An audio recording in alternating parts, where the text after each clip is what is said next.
우리가 함께 볼 하나님의 말씀은 이사야 41장입니다. 이사야 41장 28절과 29절 제가 봉독하겠습니다.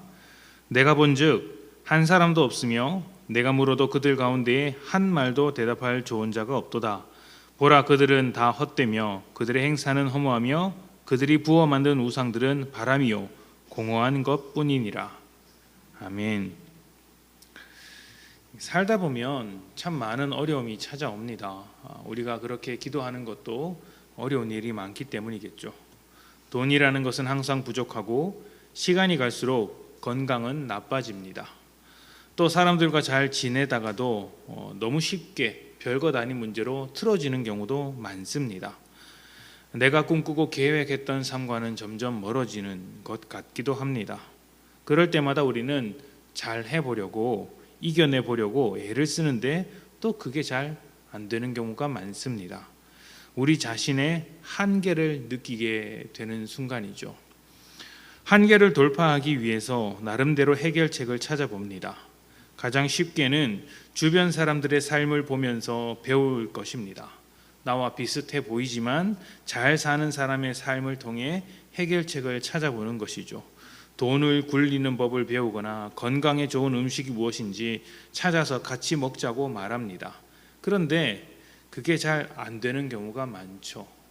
그래서 그런 경우에는 조금 더 멀리 떨어져 있지만 해결책을 가진 것 같은 사람의 방법을 배웁니다. 바로 소위 이제 전문가라고 불리는 사람들입니다. 아마 그 전문가들의 이야기는 들을 만하고 배울 점도 참 많을 것입니다.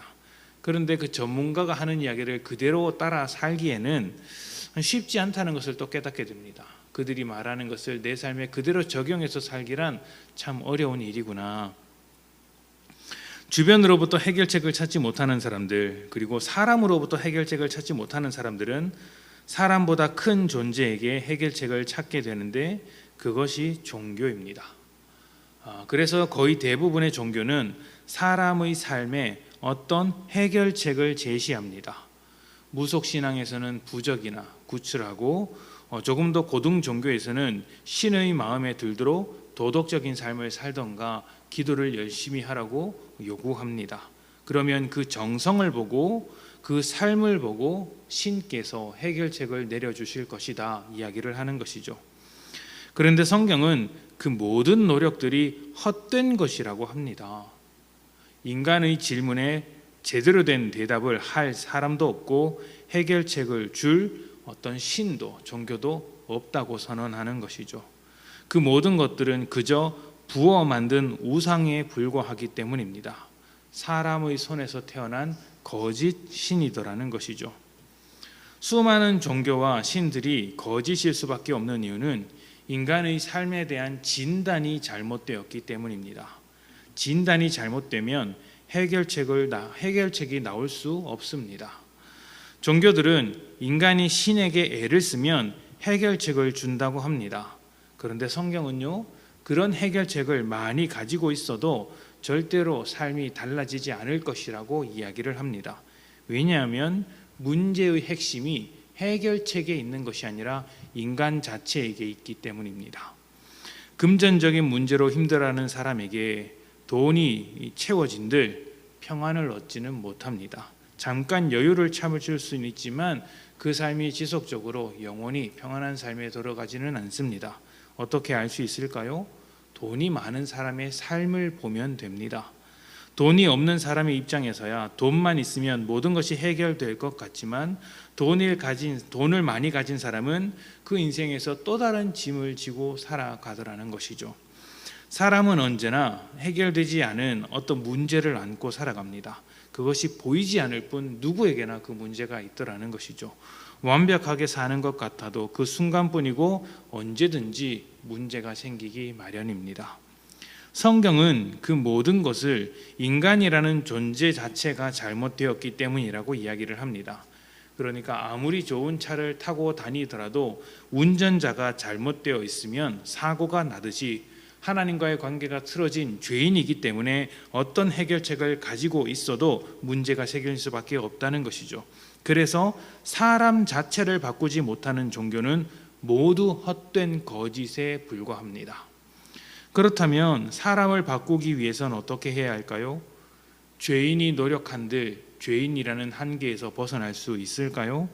죄인의 노력은 죄인의 노력일 뿐입니다. 이미 율법을 통해 우리는 죄에서 벗어날 수 없다는 것을 확인했습니다. 아무리 노력해도 율법이 요구하는 삶을 살지 못하더라. 세상에 아무리 대단해 보이는 인간이라고 할지라도 약점이 있고 모순이 있더라는 것이죠. 인간은 스스로 인간의 본질을 바꾸지 못합니다. 죄인이라는 한계를 벗어나지 못하더라는 것이죠. 하지만 하나님은 그러한 사람의 약함과 죄를 아십니다. 그리고 긍휼하게 여겨주셨습니다. 뿐만 아니라 우리를 대신해서 예수님께서 십자가에 달리셨고 우리의 죄를 해결하셨습니다. 구원해 주신 것이죠. 죄가 없으신 분께서 죄인이었던 우리를 위해 십자가에 달리시고 죽으셨다가 부활하셨습니다. 믿는 자들은 바로 이 십자가의 은혜를 통해 존재 자체가 달라진 그 경험을 하게 됩니다. 세상은 헛된 우상들이 참 많습니다. 하나님을 대신하는 모든 것들이 우상입니다. 그런 것들을 의지하면 해결책을 얻는 것만 같습니다. 일이 잘 풀릴 것 같죠. 하지만 문제의 본질을 보지 못하게 만드는 측면이 있습니다. 돈만 가지게 된다면, 내가 지금보다 조금 더 건강하게 된다면 행복해지겠지, 인간다운 삶을 누려가겠지, 더 나은 인생이 되겠지. 하지만 이것은 껍데기일 뿐이죠. 본질을 꿰뚫지 못하면 인생의 문제는 더욱더 악화되기 마련입니다. 결국에는 하나님과 우리의 관계에 달린 것이죠. 하나님과의 관계가 훌륭한 사람은 돈이 없는 가운데서도 감사를 합니다. 참 놀랍지 않습니까? 세상은 이런 일이 절대로 불가능합니다. 건강하지 못한 것을 수용하고 자족합니다.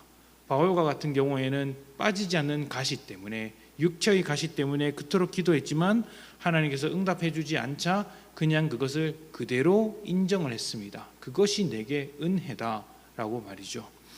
이것이 결국 하나님과의 관계 속에서 이루어진다는 것을 꼭 기억하셨으면 좋겠습니다. 세상에 있는 수많은 우상들은 거짓입니다. 그러니 그들이 하는 소리에 귀를 닫으십시오. 문제가 있다면 하나님께 묻고 하나님께 구하고 하나님께서 말씀하시는 그 응답에 순종하도록 합시다. 우리를 변화시키신 하나님께서 우리의 삶을 지키시고 보호하시고 인도하십니다. 우리를 자라게 하시며 세상보다 큰 마음도 주실 것입니다. 때로는 해결책이 필요하다, 문제가 많다, 어려운 인생이다 말을 하겠지만 하나님과의 관계가 깊어진다면 그런 인생으로 불러주신 하나님의 뜻마저도 이해하게 되는 것이죠.